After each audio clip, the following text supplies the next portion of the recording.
If checking your bank balance induces a sense of dread, 5 silent habits are likely draining those funds regardless of how much you earn. Financial avoidance, our 4th habit, often results in the heaviest losses. For years, I assumed that if I just earned a higher salary, my financial stress would vanish. But when I actually tracked every dollar for 90 days, I discovered my income was sufficient. It was my behaviors that were draining it dry. Most advice suggests that saving money requires ironclad discipline. However, trying to white-knuckle your way to a healthy balance is a structural failure. Eventually, willpower always runs out. To stop the cycle of staying broke, we must remove flawed human discipline from the equation. We need to replace it with rigid, automated systems. Habit 1 is lifestyle creep. As your income increases, your brain naturally scales its desires to match the new baseline. You subscribe to more services, order better takeout, or move into a nicer apartment. Your spending rises in lockstep with your paycheck. You can counter this through immediate diversion. Every time you receive a raise, automatically move exactly half of that increase straight into your savings. Set this to trigger before the money ever touches your primary checking account. Habit 2 is the lack of separation between spending and savings accounts.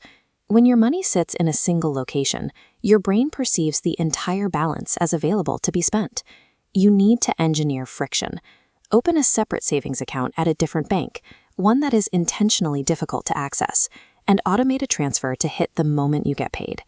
Relying on yourself to ignore a visible balance is a losing battle. You have to systemize both the routing of your income and the physical effort required to spend it. Habit 3 is the tendency to only scrutinize major purchases. People often agonize over a $2,000 television while ignoring the small daily transactions flowing out of their accounts. This chart shows how microtransactions function. A $6 coffee 4 times a week doesn't feel like a threat, but over a year, that single habit compounds to over $1,200, which is more than half the cost of a major appliance or vacation. To find your microleaks, write down every single expense for exactly 1 week. Do not judge the spending. You just need to see exactly where the cash is slipping away. Habit 4 involves the ostrich effect, or financial avoidance. This is the anxiety-driven choice to avoid opening banking apps or checking credit scores.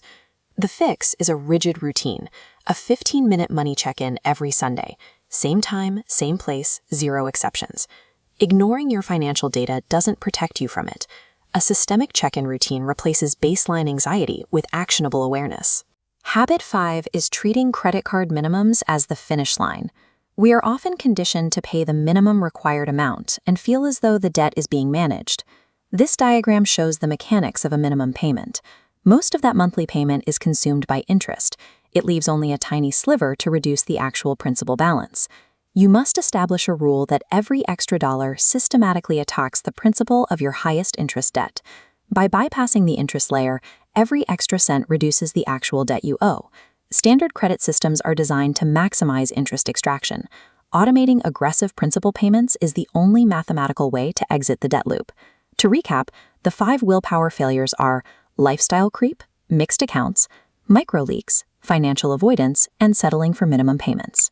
Fixing even 2 of these habits immediately halts the invisible drainage of your funds, allowing you to see a growing surplus in your account by the end of the month. If you want to learn the final 2 habits and get the tracking spreadsheet I use to automate these systems, subscribe to the channel. That video is coming next. Tell me in the comments, which of these 5 habits is currently your biggest challenge?